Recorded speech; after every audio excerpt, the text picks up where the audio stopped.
వస్తున్నాయి, తన పౌరసత్వం గురించి క్వశ్చన్స్ వస్తున్నాయి, పర్సనల్ ఫ్యామిలీ మ్యాటర్స్ వస్తున్నాయి, అండ్ తను చేసినటువంటి డెప్త్ ఆఫ్ తన నేచర్ ఏంటి అనేది కూడా బయటకు వస్తున్నటువంటి సిచ్యువేషన్. సో ఫస్ట్ అసలు తన పౌరసత్వం గురించి మాట్లాడదాం.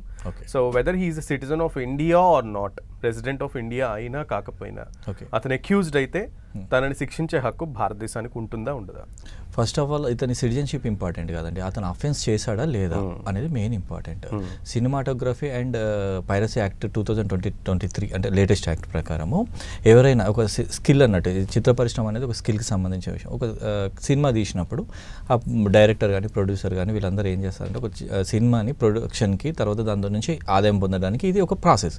దీనిలో వీళ్ళు కొత్త సినిమా వచ్చినప్పుడు వెంటనే హై ఎక్విప్మెంట్, మొబైల్స్ కానీ ఇంకేదైనా టెక్నికల్గా ఎక్విప్మెంట్స్ వాడి వాటిని పైరసీ అంటే వాటిని వీడియో తీయడం, దాన్ని అప్లోడ్ చేయడం, తన వెబ్సైట్లో అప్లోడ్ చేయడం చేస్తున్నాడు.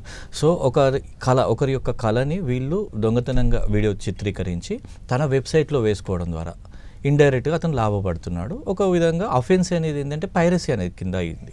పైరసీ ఎలా ఒకరి యొక్క కళను దొంగతనం చేశాడు, నకలు కొట్టడం, కాపీ కొట్టడం, ఇవన్నీ కిందికి వస్తుంది కాబట్టి పైరసీ అయితే.